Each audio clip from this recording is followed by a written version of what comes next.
He's playing some games, the worst he recalls. He's gonna find out which one sucked the most balls. The angry video game nerd is here.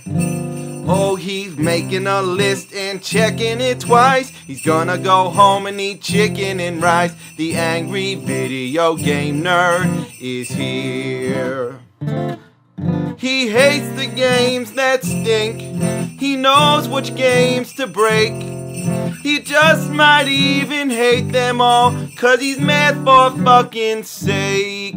You better watch out, don't give these games a try. You better not play them, he's telling you why. The angry video game nerd is here.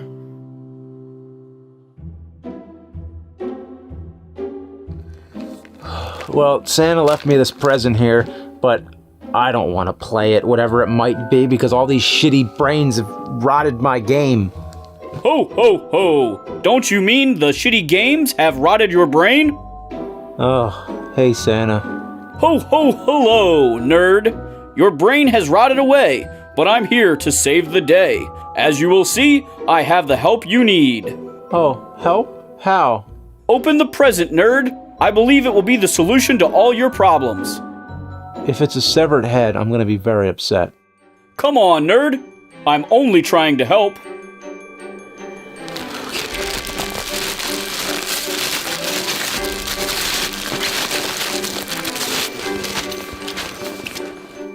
It's, what the hell is it? That right there is Lightspan Adventures. What? Lightspan Adventures. Long, long ago in the late 90s, Lightspan Adventures was made for the Sony PlayStation. It was distributed to schools as a valuable edutainment tool.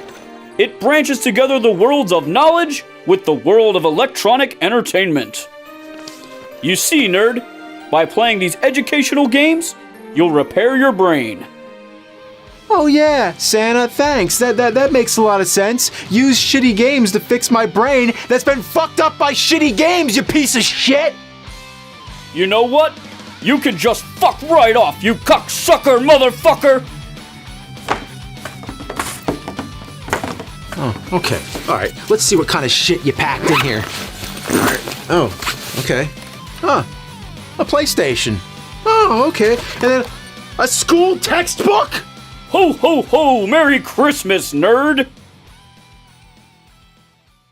Alright, let's look this over. A 50-pound box of discs, a workbook, a PlayStation with a bunch of fucking wires. Oh, great. Oh, thanks. An RF adapter, too. Oh, what a tease this is. Imagine getting a free PlayStation from your school, but all you get with it is a bunch of edutainment games.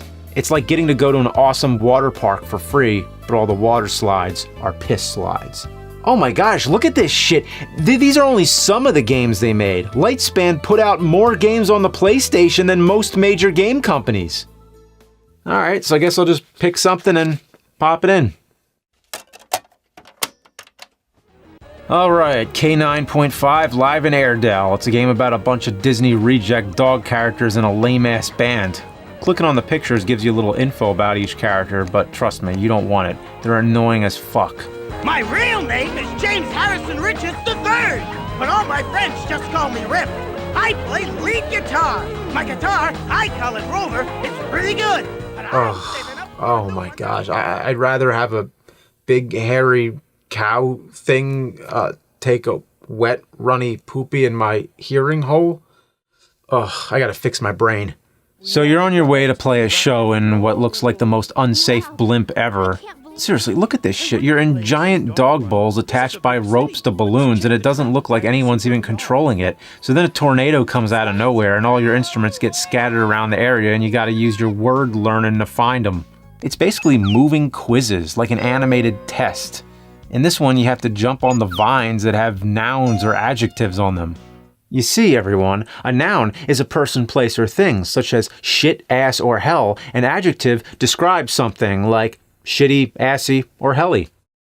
Match the right one and you go forward. Fuck up and you fall. It doesn't matter though, you just start back where you were. This is pretty simple. I think I'm actually learning something here. Okay, now for the adjectives.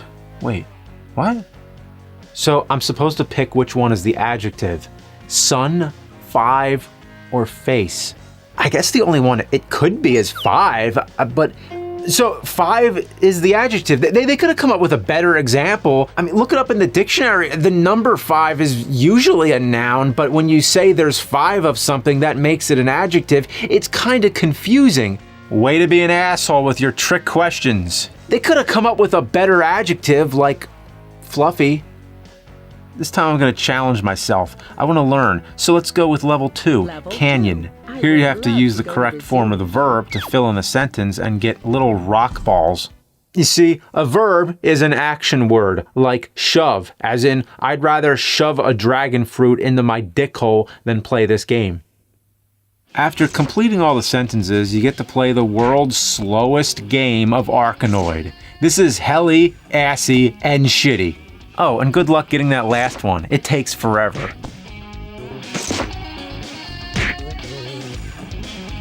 Oh, that's great! After you win, you find a bass guitar made out of human remains. Did he get it by dueling Satan in a rock-off challenge? Huh. He got that bass from Satan, and I got this game from Santa. Makes you think. So, of course, K9.5 sucks doggy dick. Let's get swinging! Alright, let's try Kazmania. I really gotta say, if there's one thing Lightspan was good at, it was creating the ugliest characters possible. Kaz is a slug girl with a weird inflated head. She must have had part of her brain cut out because her skull's lopsided. Okay, and look at all the friends. I mean, look at them. They look like a bunch of infectious diseases under a microscope. I mean, they're all mismatched and completely unappealing.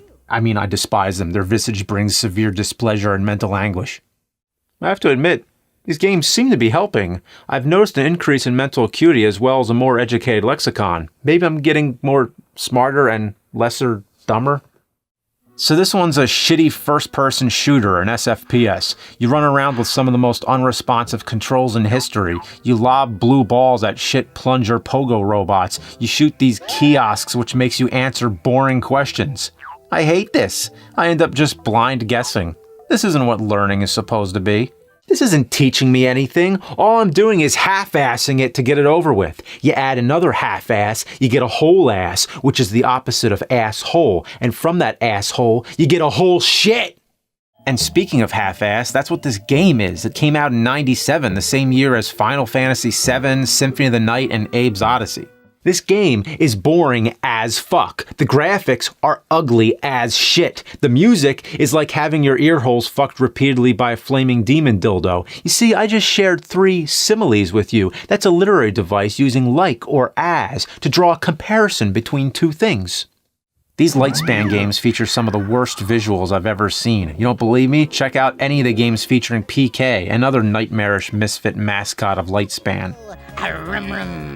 Out of every character in these games, PK is by far the scariest thing. In every game he's featured in, he's the only 3D character. These supporting characters are lame, but not too bad. Then PK comes in to fuel your nightmares and traumatize you. Why'd they hand draw every other character but make him 3D? He looks like a store-brand Toucan Sam that murders children in his spare time.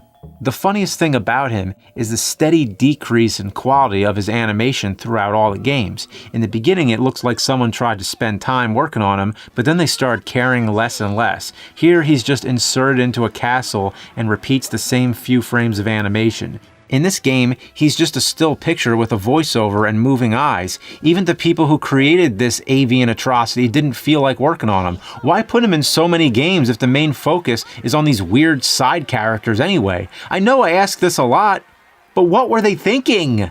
Every game is the same. Answer some questions, watch a shitty cartoon, answer some questions, watch a shitty cartoon, answer some questions, watch a shitty cartoon. I'm putting a stop to this endless shit cycle.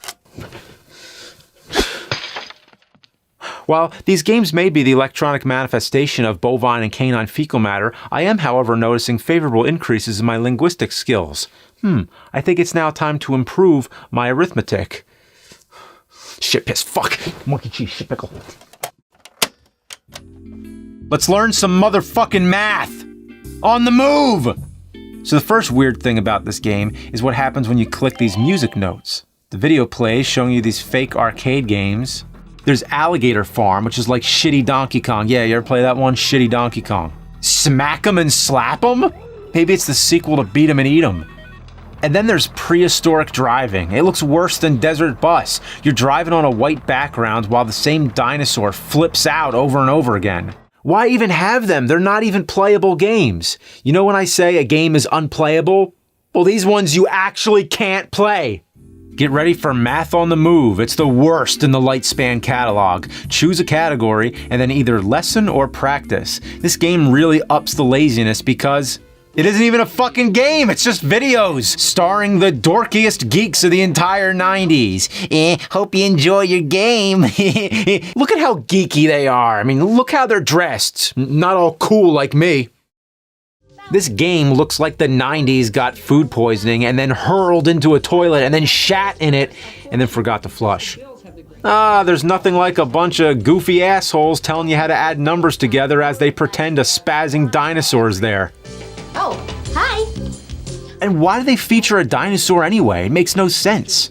Imagine coming home from school and having to actually play this shit for homework. Wow, could you imagine the conversation on the bus ride to school Monday morning? Some kid's talking about some awesome dinosaur game, Dino Crisis, that he rented from Blockbuster. And then the other kid's like, oh yeah, I played a dinosaur game too. Oh yeah, like what? Like Jurassic Park? No. Primal Rage? No.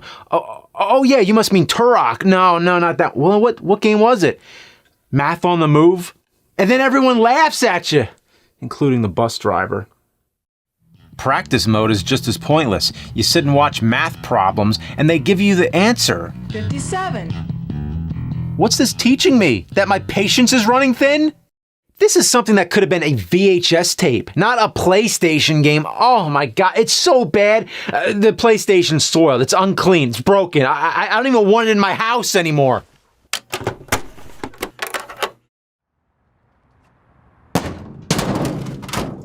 Yeah, I know. The amount of PlayStation consoles may seem superfluous, but you'd be astonished at how many times I've had to cleanse my dwelling of begrimed and impure consoles tainted by shitty games.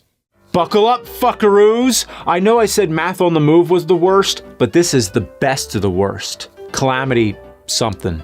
Calamity the Natural World. It starts off as any shitfest would, with those muddy full-motion cinematics, indicative of electronic anal fudge. Calamity Jane gets a weird time machine from none other than Jules Verne, because why the hell not? Jules Verne really phoned it in on this one. He's supposed to be French, but sometimes he sounds German, I guess? I don't know. It's just all these conflicting accents going on. Now keep trying until you win. Don't give up. Vive le jeu! Parallel to these events, two kids in the future are getting ready for a baseball game at Calamity Jane Middle School when, you guessed it, they're transported into the past and have to help the real Calamity Jane. So basically, it's a shitty version of Bill and Ted. Yeah. And Calamity Jane, according to common history knowledge, she was an illiterate alcoholic prostitute. Really great role model you dug up there, Lightspan. You ready for another kind of ride? So the kids need to help Calamity get the time machine up and running again. You know, they need to get back to the future so they can get back to their baseball game. It's really her. Calamity Jane. Cool. We've been transported to the past. Cool. Are you crazy? We've got the playoffs in an hour. Their baseball game is in an hour. But from what I understand, they're in the 1800s right now. So I think they have plenty of fucking time. Oh, fuck it. I'm not going to argue the logistics of this heap of pachyderm piss and shit. So to get the time machine running again, you gotta fix it, right? No, of course not. You have to read articles and answer questions. Imagine if that worked in real life. Like, oh, my car broke down. Here.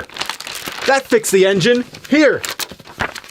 That fixed the tire. Here. That filled the gas. Beep, beep. Let's go. So anyway, the gameplay is as boring as the rest. Read shit, answer shit. It's as simple as that. Oh, and Jules Verne is just as bored as us. Go back or quit. And for the love of fuck and all that is assy and shitty, look at that wall of text. Oh, this is teaching me a lot. This is teaching me how to scroll down. I mean, who's gonna read any of this? I'd rather have Captain Nemo pilot the Nautilus directly into my jejunum. That's the portion of the small intestine between the ileum and the duodenum. In layman's terms, pretty far up my fucking asshole! Confound this repugnant discharge to the inferno of the future state of the wicked, for I am the exasperated electronic amusement connoisseur. And to everyone, everywhere, enjoy your winter solstice holidays.